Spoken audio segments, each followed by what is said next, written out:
حضرت دانیال علیہ السلام نے فرمایا ہے کہ خواب میں ستارے بزرگوں اور امیروں پر، سورج بادشاہ پر اور چاند وزیر پر دلیل ہے۔ اگر کوئی خواب میں زمل ستارے کو دیکھے تو دلیل ہے کہ اس کا کام دیہاتی لوگوں سے ہوگا اور اس کو ان سے مال اور نعمت حاصل ہوں گے، اور اگر خواب میں مشتری ستارے کو دیکھے تو دلیل ہے کہ اس کا کام کسی سردار، صالح، پارسا اور خیرخواہ آدمی سے پڑے گا، اور اگر خواب میں مریخ ستارے کو دیکھے تو دلیل ہے کہ اس کا کام خوبصورت اور باروب عورتوں سے اور خادموں سے پڑے گا اور ان سے خیر و آرام پائے گا، اور اگر خواب میں عطار ستارے کو دیکھے تو دلیل ہے کہ اس کی صحبت مردانہ ہوگی اور فائدہ پائے گا،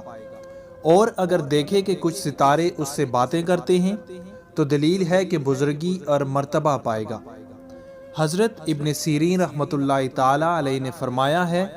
کہ ایک جیسے ستارے ایوب، عقیق، سہیل، کلیل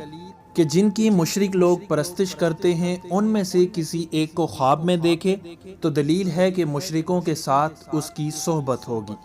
اور اگر دیکھے کہ روشن ستارہ زمین پر گرا ہے اور گم ہو گیا ہے تو دلیل ہے کہ اس ملک میں کوئی عالم دنیا سے رحلت کرے گا، اور اگر دیکھے کہ ستارے پھرتے ہیں تو دلیل ہے کہ بزرگوں میں فتنہ اور آشوب پڑے گا،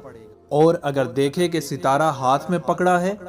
تو دلیل ہے کہ اس کے ہاں لڑکا پیدا ہوگا اور وہ بادشاہ کا مقرب ہوگا، اور اگر اپنے گھر میں ستارہ دیکھے تو دلیل ہے کہ اس کے بہت سے بیٹے ہوں گے۔ حضرت اسماعیل اشد رحمۃ اللہ تعالی علیہ نے فرمایا ہے کہ خواب میں ان ستاروں کا دیکھنا کہ جن سے لوگ جنگل میں راستہ معلوم کرتے ہیں، خیر و منفعت پر دلیل ہے، اور ان ستاروں کا دیکھنا کہ جن کو لوگ پوجتے ہیں، برائی اور نقصان پر دلیل ہے، اور اللہ ہی بہتر کو خوب جانتا ہے۔